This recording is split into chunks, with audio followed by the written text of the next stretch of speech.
Beliau Ibu Siti Rofikoh SPDSD. Selamat siang Ibu. Selamat siang. Wawancara ini adalah sebagai tugas demonstrasi kontekstual modul 3.1 pengambilan keputusan basis nilai kebajikan sebagai pemimpin pembelajaran.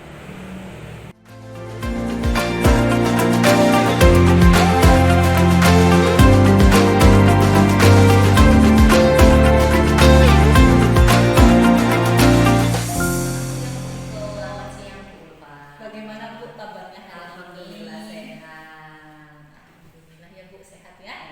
Alhamdulillah sehat. Alhamdulillah saya juga sehat Bu. Hari ini Bu terkait tugas demonstrasi kontekstual saya di program Guru Penggerak. Saya ini akan mewawancarai Ibu, ada beberapa hal nanti yang akan saya tanyakan kepada Bu Iko terkait pengambilan keputusan. Saya mulai ya Bu dari pertanyaan siapa ya Bu? Selama ini Bu, bagaimana Bu Iko itu dapat mengidentifikasi kasus-kasus yang merupakan dilema etika atau rujukan moral Yang terjadi di sekolah saya ya Bu Ulfa. Terima kasih, saya akan berusaha menjawab kaitannya dengan apa yang terjadi permasalahan di sekolah. Di sini permasalahan itu ada permasalahan yang benar dengan benar, ada permasalahan benar dengan salah, yang mana kasus benar dengan benar ini masuk pada dilema etika, sedangkan yang kasus benar dengan salah masuk pada rujukan moral. Tetapi langkahnya saya lakukan itu sama. Yang pertama saya mengamati kasus tersebut, lalu yang kedua saya mencari informasi faktual untuk mendukung permasalahan tadi, dan yang ketiga saya itu menentukan keputusan berdasarkan peraturan yang ada. Seperti itu Bu Ulfa. Oh ya, seperti itu Bu Iko. Jadi Bu Iko dalam menentukan kasus-kasus itu termasuk dilema etika atau rujukan moral, yang kita tahu bahwa dilema etika itu apabila kasus yang ada itu benar dengan benar, kemudian kalau rujukan moral itu benar dengan salah, Bu Iko itu akan mengamati dulu ya Bu, mengamati dulu terlebih dahulu suatu permasalahan yang terjadi, kemudian Bu Iko juga akan mengumpulkan informasi. Setelah mengamati, kemudian mengumpulkan informasi yang faktual, setelah itu nanti menentukan suatu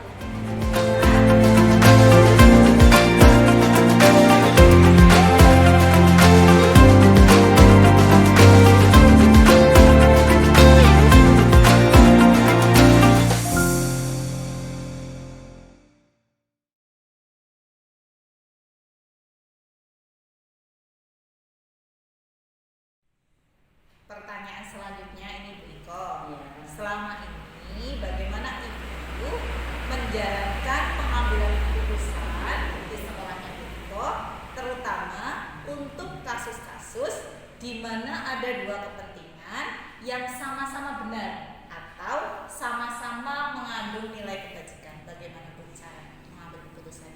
Ya, terima kasih Bu Ulfa. Saya akan berusaha menjawab kaitannya dengan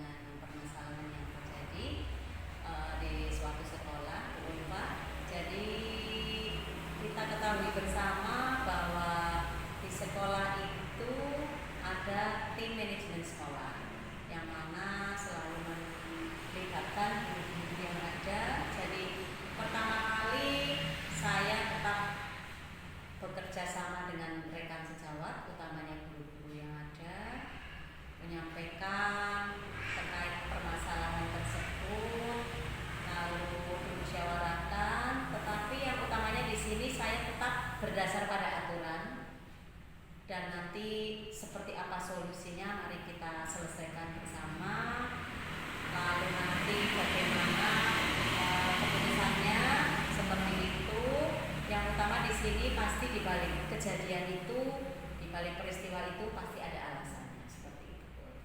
Oh, ya, seperti itu ya Bu Iko ya.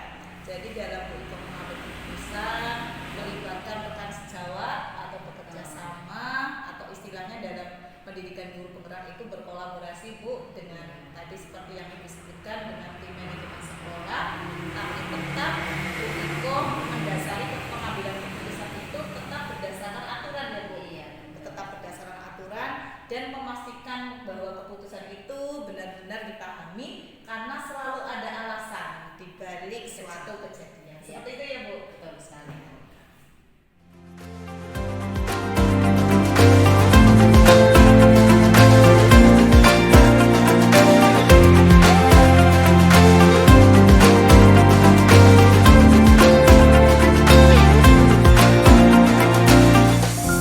Selanjutnya, langkah-langkah atau prosedur seperti apa yang biasa Ibu lakukan selama ini?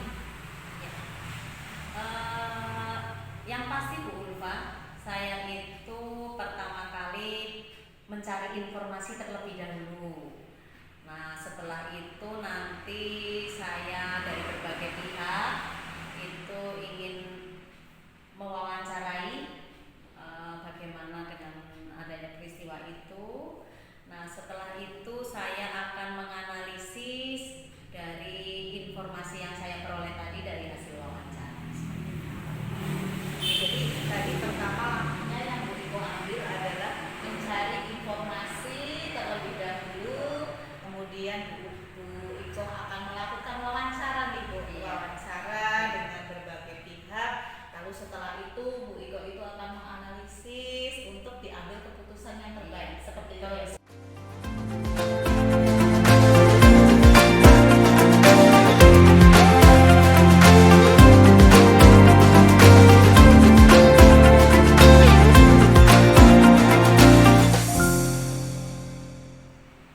Hal-hal apa saja yang selama ini Bu Iko anggap itu efektif Bu dalam pengambilan keputusan pada kasus-kasus dilema ini? Terima kasih Bu Ulfa. Ini yang sudah saya lakukan.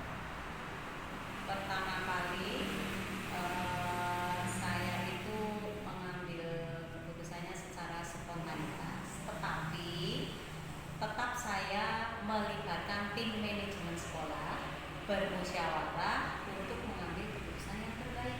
Seperti itu Bu Ulfa.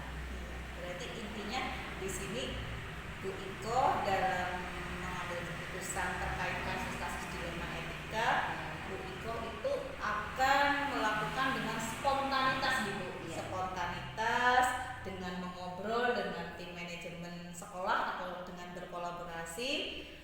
Setelah itu nanti baru bisa diambil keputusan bersama. Iya. Seperti itu ya Bu. Iya, betul sekali.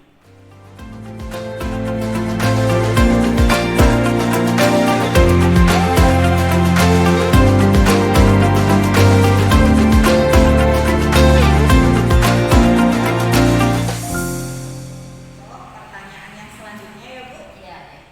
Hal-hal apa saja yang selama ini merupakan tantangan dalam pengambilan keputusan pada kasus-kasus dilema etika?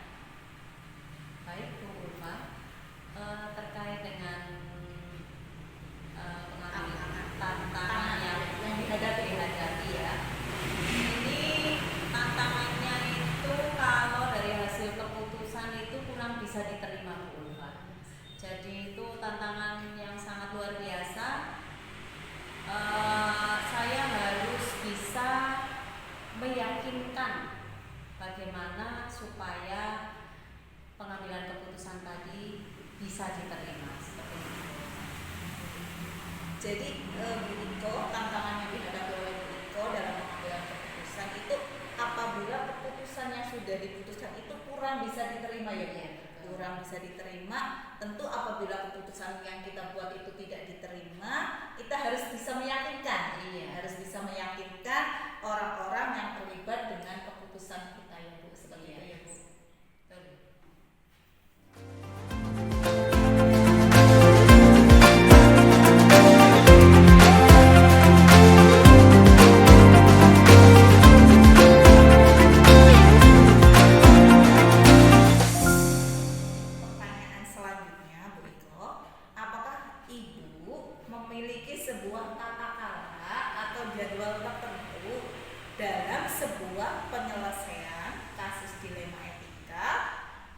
Ibu langsung menyelesaikan di tempat atau memiliki sebuah jadwal untuk menyelesaikannya.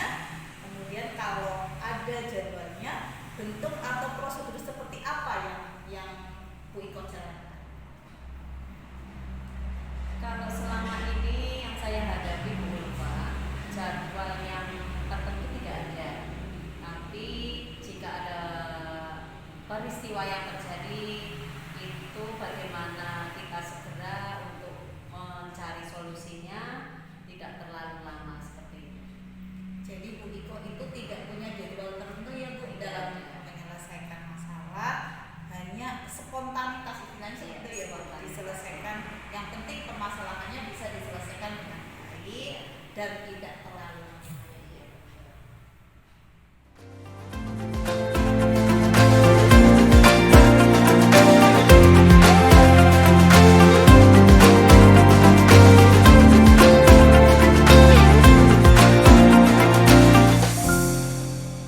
Selanjutnya ini Bu Iko, adakah seseorang atau faktor-faktor apa yang selama ini mempermudah atau membantu Bu Iko dalam pengambilan keputusan dalam kasus-kasus dilema etika?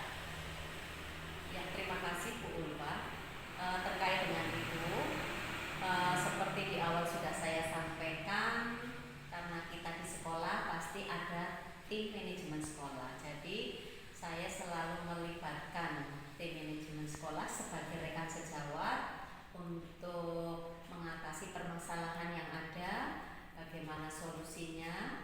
Lah, jika nanti sudah terbentuk satu keputusan, nanti karena kita mempunyai pengawas, nanti bagaimana dengan keputusan yang tadi ditentukan seperti itu, pengawas dan tim. Jadi faktor-faktor yang selama ini Bu Iko anggap itu mempermudah atau membantu dalam pengambilan keputusan terkait kasus-kasus dilema etika, yaitu rekan sejawat ya Bu, atau tim manajemen yang ada di sekolah. Kemudian tadi Bu Iko juga menyebutkan bahwa apabila keputusan itu sudah ada pertimbangan atau membutuhkan pertimbangan dari yang lain, Bu Iko akan menghubungi pengawas dan tim. Seperti itu ya Bu? Iya.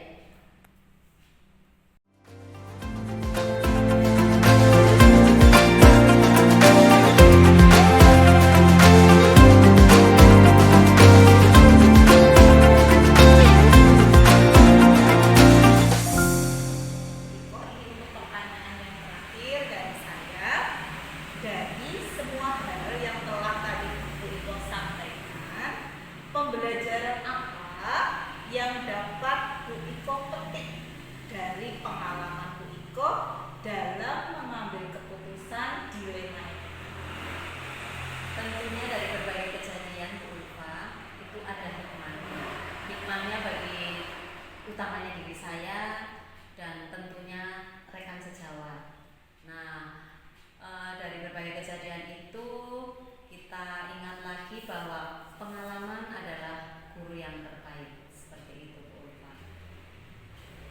Ya, jadi tadi apa yang bisa dipetik dari tadi yang telah Bu Iko sampaikan adalah pengalaman adalah guru yang terbaik. Jadi dari pengalaman itu Bu Iko mendapatkan hikmah untuk Bu Iko sendiri, kemudian menjadi pengalaman bagi rekan-rekan sejawat.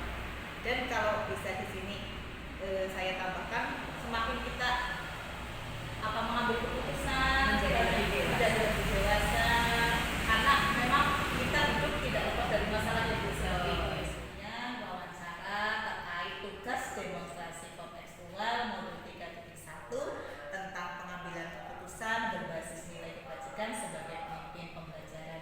Saya ucapkan terima kasih atas kesediaan Ibu telah meluangkan waktu untuk mau diwawancari oleh saya. Apabila tadi dalam saya melakukan wawancara banyak kesalahan Bu, banyak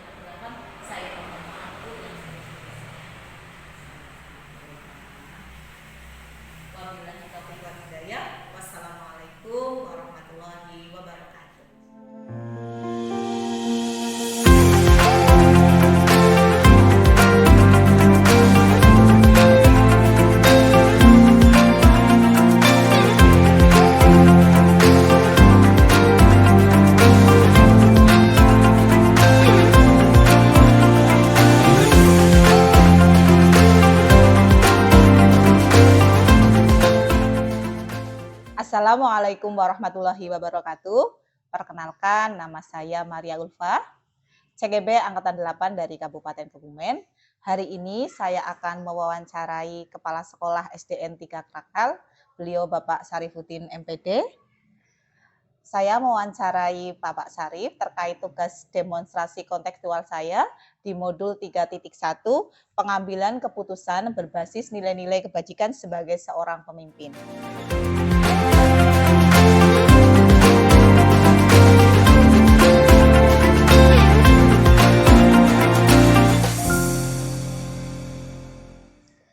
Selamat siang Pak Sarif, bagaimana kabarnya Pak hari ini? Selamat siang Bu Ulfa, alhamdulillah kabar saya baik. Begini Pak Sarif, terkait tugas demonstrasi kontekstual saya di modul 3.1, saya akan melakukan wawancara kepada Pak Sarif. Nanti ada beberapa pertanyaan Pak yang akan saya tanyakan kepada Pak Sarif. Saya juga berterima kasih atas kesediaan waktu dari Pak Sarif yang berkenan untuk diwawancarai Pak oleh saya. Ya, silakan. Pertanyaan pertama Pak Sarif, selama ini bagaimana Pak Sarif dapat mengidentifikasi kasus-kasus yang merupakan dilema etika atau bujukan moral? Seperti apa Pak? Ya, dalam saya mengidentifikasi apakah ini dilema etika atau dilema moral, tentu saya harus melakukan sebuah pengumpulan fakta. Kemudian dari itu semua saya bisa menggali persoalan-persoalan dan pembenaran di kasus tersebut, apakah ini terjadi benar lawan benar atau benar lawan salah, seperti itu. Sehingga nanti kami dengan mengumpulkan fakta-fakta kemudian bisa mengidentifikasi dari jenis permasalahan yang kita hadapi. Oh, jadi saya simpulkan sedikit ya Pak Sarif ya. Jadi Pak Sarif nanti akan mengumpulkan fakta-fakta sebelum mengidentifikasi ya Pak. Iya, betul. Mengumpulkan fakta-fakta, dari fakta-fakta itu nanti Pak Sarif akan memperoleh informasi bahwa kasus itu adalah merupakan benar atau salah. Iya, Termasuk iya. dilema etika kalau benar dengan benar atau bujukan moral kalau benar atau salah. Seperti Iya. itu.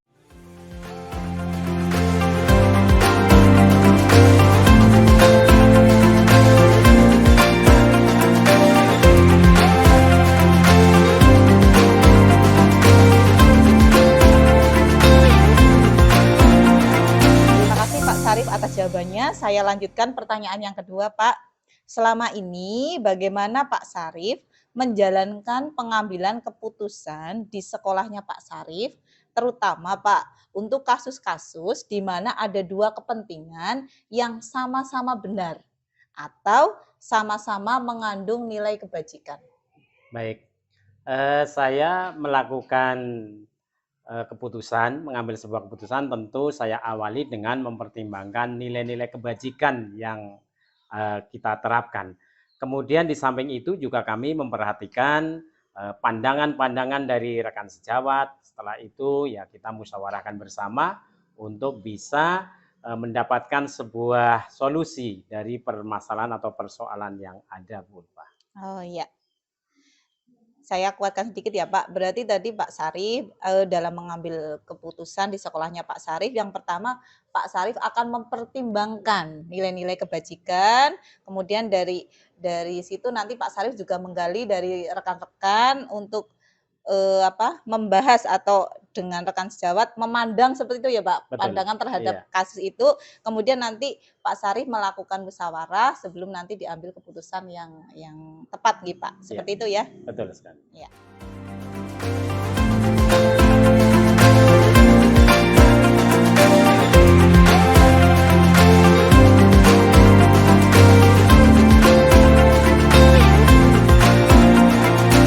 Kemudian Pak, pertanyaan selanjutnya yang ketiga, langkah-langkah atau prosedur seperti apa yang biasa Pak Sarif lakukan selama ini? Ini Baik. terkait dengan pengambilan keputusan, Iya. Pak. Langkah yang saya tempuh selaku pemimpin atau mungkin yang dituakan di sekolah saya ini, yang pertama saya harus mendapatkan data dulu. Terlebih dulu kita mendapatkan data apa yang terjadi, setelah itu kita analisis dan kita bawa dalam bentuk musyawarah, sehingga hal-hal yang menjadi keputusan ini semakin kuat dan dapat dipertanggungjawabkan.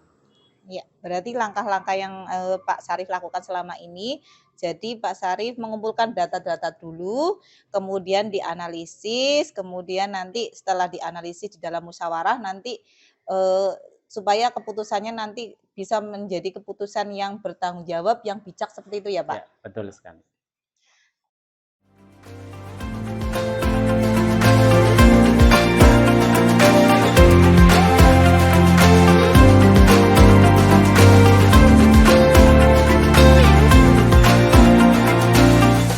Pertanyaan selanjutnya Pak Sarif, pertanyaan yang keempat, hal-hal apa saja yang selama ini Bapak anggap efektif dalam pengambilan keputusan pada kasus-kasus dilema etika? Ya, Bu Ulfa. Jadi supaya efektif, saya selalu menyegerakan. Artinya ketika muncul persoalan atau permasalahan, baik itu ada pada segenap dewan guru maupun terhadap siswa, tentu ini harus segera diambil langkah untuk saya buat keputusan, dan ini tentu harus mempertimbangkan dari masukan-masukan, kemudian kita kolaborasi dengan pihak-pihak yang terkait sehingga nanti kita bisa menentukan sebuah keputusan dalam mencari solusi yang ada. Iya, berarti yang Pak Sarif anggap efektif dalam pengambilan keputusan pada kasus-kasus dilema etika adalah Pak Sarif menyegerakan gitu Pak, menyegerakan penyelesaian masalah baik itu terkait masalah dengan dewan guru misalnya atau dengan siswa supaya nanti permasalahannya bisa cepat selesai, dan tadi Pak Sarif juga mengatakan bahwa adanya kolaborasi supaya nanti Iya, keputusannya bisa menjadi keputusan yang terbaik seperti itu ya Pak? betul.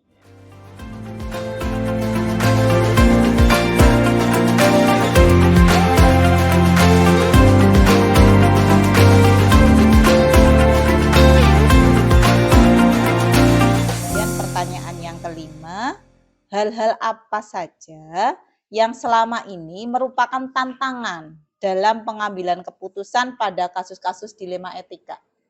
Baik. Sebenarnya ada dua hal yang menjadi tantangan saya. Yang pertama jelas saya belum mampu memuaskan dari kedua belah pihak. Kemudian yang kedua, hal-hal yang saya putuskan ini kadang menjadi pembenaran bagi pihak satunya bahwa menganggap bahwa sesuatu yang harusnya tidak dilakukan ini justru dibolehkan. Nah, ini yang menjadi tantangan bagi kami sehingga kami harus mampu memberikan informasi, komunikasi lebih intens terhadap pelaku-pelaku yang katakan di situ terkait dengan dilema etika. Iya, berarti hal-hal yang menjadi tantangan itu belum mampu memuaskan ya Pak, belum mampu memuaskan dan kadang kasus yang tadi diselesaikan itu menjadi pembenaran di salah satu pihak. Iya, betul. Jadi kuncinya adalah komunikasi ya Pak tadi ya Pak, Komunikasi. komunikasi dengan pihak yang terkait.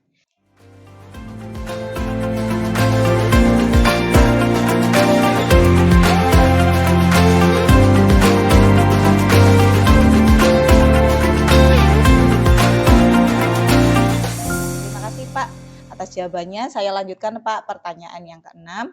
Apakah Pak Sarif itu memiliki sebuah tata kala? Tata kala katakan adalah sebuah jadwal tertentu dalam sebuah penyelesaian kasus dilema etika.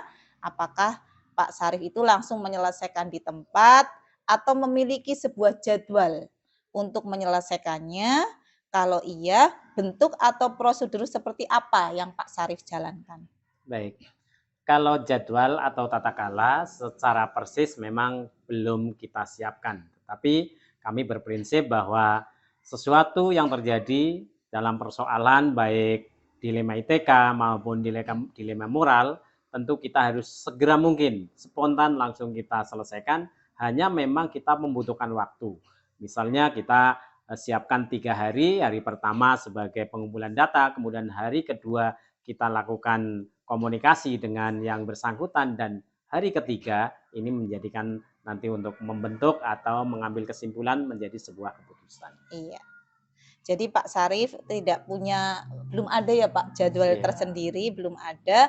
Tapi tadi kalau ada permasalahan akan diselesaikan sesegera mungkin. Misalnya tadi diberikan contoh waktunya 3 hari, nanti yang pertama akan mengumpulkan dulu ya Pak informasinya, nanti sampai di hari ketiga adalah penyelesaian masalah. Penyelesaian Seperti itu masalah. ya Pak? Ya, betul.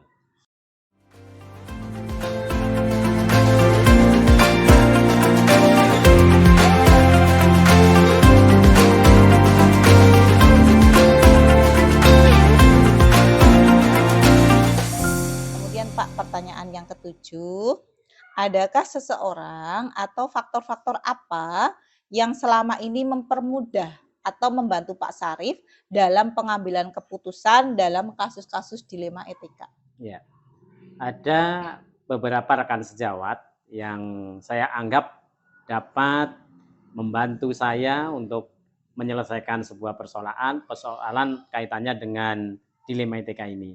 Dari pandangan, gagasan maupun tanggapan rekan sejawat ini menjadikan sebuah pemikiran yang menjadikan bahan pertimbangan untuk saya mengambil sebuah keputusan. Di samping itu kami juga konsultasi dengan pihak pengawas sekolah untuk bagaimana menyikapi dari dilema etika yang dihadapi. Seperti itu, Bu Ulfa. Oh iya. Jadi yang mempermudah atau membantu Pak Syarif dalam pengambilan keputusan yaitu tadi rekan sejawat terkait nanti pandangan gagasannya bagaimana ya Pak. Ya, Juga betul. nanti Pak Syarif akan konsultasi dengan pengawas sekolah terkait atasannya Pak Syarif terkait kasus-kasus dilema etika bagaimana cara pengambilan keputusannya. Ya. Seperti itu ya Pak. Betul.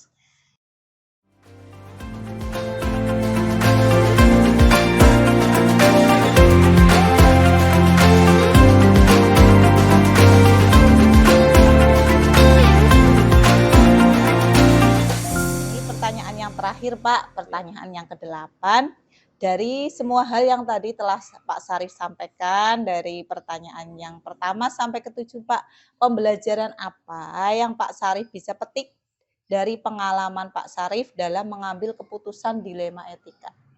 Ya, baik. Pengalaman saya dalam mengambil keputusan terkait dengan dilema etika, yang prinsip adalah saya mampu memberikan bantuan atau mungkin memberikan sebuah keputusan dalam hal ini adalah untuk menyelesaikan sebuah permasalahan, untuk mencarikan solusi. Kemudian juga kami tentu harus bisa mempertimbangkan nilai-nilai kebajikan yang harus kita terapkan. Tentu ini mempertimbangkan berbagai langkah dan berbagai pertimbangan. Itu pengalaman kami selama ini dalam hal pengambilan keputusan, Bu Ulfa. Iya, jadi pembelajaran yang Pak Syarif dapatkan dari pengalamannya yaitu tadi Pak Syarif terkait memberikan bantuan ya Pak, nanti Ya. dicarikan solusi, tapi dalam mencarikan solusi tadi Pak Syarif tetap dikaitkan dengan nilai-nilai kebajikan. Ya, betul. Seperti itu nggih Pak Syarif. Betul, ya. Terima kasih Pak Syarif atas Ya. waktunya, pertanyaannya sudah selesai. Semoga nanti ini bermanfaat bagi saya dan juga bermanfaat untuk Pak Syarif. Terima kasih Pak atas waktunya. Sama-sama Bu Ulfa. Nggih.